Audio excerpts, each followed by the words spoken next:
Hello guys, and welcome back to the second lesson. In this lesson we will create our geometry. So of course we got now geometrical lines, but we will need like a full geometry build-up for our initial procedural shape that we can then further manipulate. So we got our outlines. I choose, I think, frame 102 for that, yes. And now we'll start. First of all, we'll place down a polyframe. And with this polyframe we can, for example, manipulate our normals.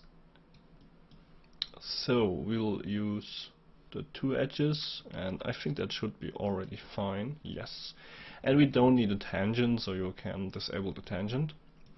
But what we just created here, we created outwards normal from our lines, and we can then use them in VDB from particles to create.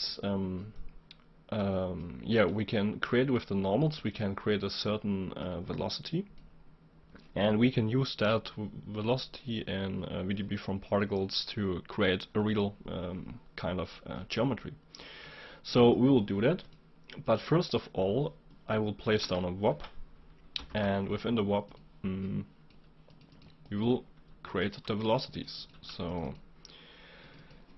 I will change that to create vel for VDB, or not CDB, VDB, and I will dive inside, and this will be pretty simple. So we will bind, so we will import our curve view, so basically the values on the lines from basically 0 to 1, and we will import that and we will ramp them. So create a ramp, and I will choose spline ramp, and I will use the normal, and I will multiply that with our ramp and pipe that out to V for the initialized velocities. So now we got that, and what we can do, of course we can visualize them, but we will see nothing because we will need to get the ramp started. And I think that's current marker should work. Let's delete it again, and I will reset the viewport quickly.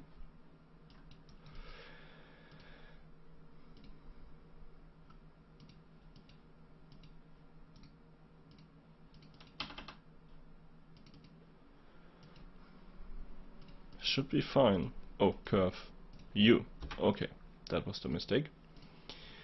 And now we created basically our velocities.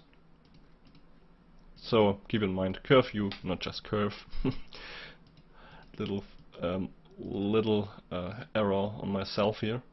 So we created the velocities, and now what we can do, we can remap them. So I will make them a little bit stronger here. And I will let them flatten out basically in the end. So let me do something like that, and a little bit of velocity we can use here, so 0.1. And I will make that higher to maybe 1.25. Yeah, I think that should be good. I think 1 should be fine. Cool, and after that we can create our VDB from particles. So place it down, I will disable the visualizer.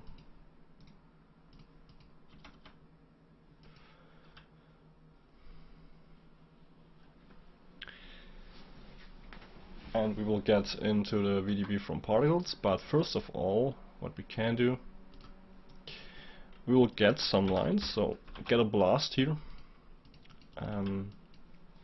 So I can show you what will happen. I will choose those lines here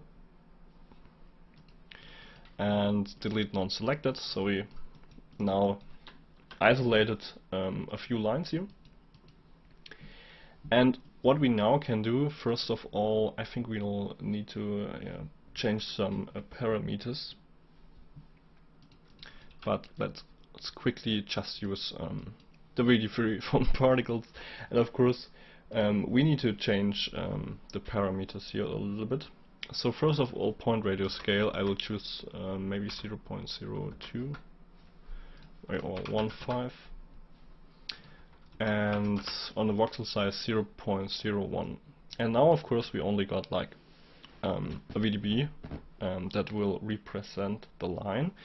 But what we can do under a particle footprint, we will choose the velocity trail, and you can immediately see we'll create some really cool extruded geometry with our velocities. And now of course you can play with the spacing a little bit, or what I like to do, just play with the multiplier.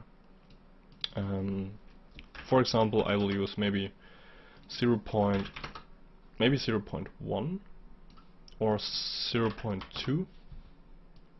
Of course that's a art directional decision, and you can use whatever you want. And then we can bypass our blast here and have a look how that will turn out. And I think that will take a little bit. And now it's done. So it will take a little bit of time, but you will see we will get a really cool geometry build up here. After that you can of course throw down a VDB smooth SDF. To just smooth it out a little bit. And you can see we will get some pretty cool shapes here. I will use maybe just two. That's of course again fully up to you. But I really like how we'll get this intricate lines here. So we will get like these kind of flow lines. So I really like that.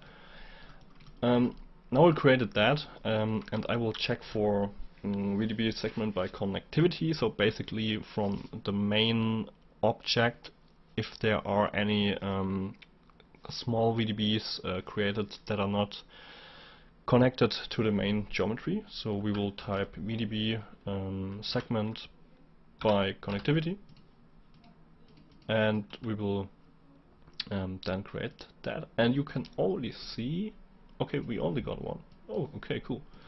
But I will just get it blast, and I think, oh yeah, of course we got many others created here, so you can see them here. Of course you can leave them, but I will just blast them away, and we will get one remaining shape that is basically the main shape. And after that, of course, we can then convert it. So convert VDB and convert it to polygons. And after that, we can place down a color to just color it white, for example, or like the default color. And you can see our geometry. So we will get a really nice intricate shape here, a really organic shape. I really like these kind of ripples and shapes, especially like these ones. So it's a really nice and effective way to build up a pretty complex geometry.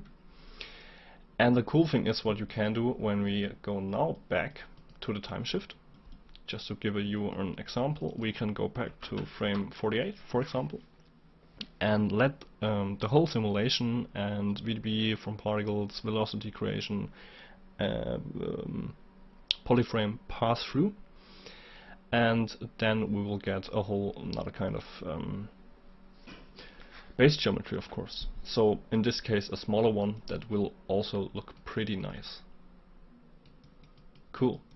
So this is that part, and I will see you in the next part and we will talk about curvature or measure exploration to get like concave and convex mask on the shape, and after that we'll further proceed.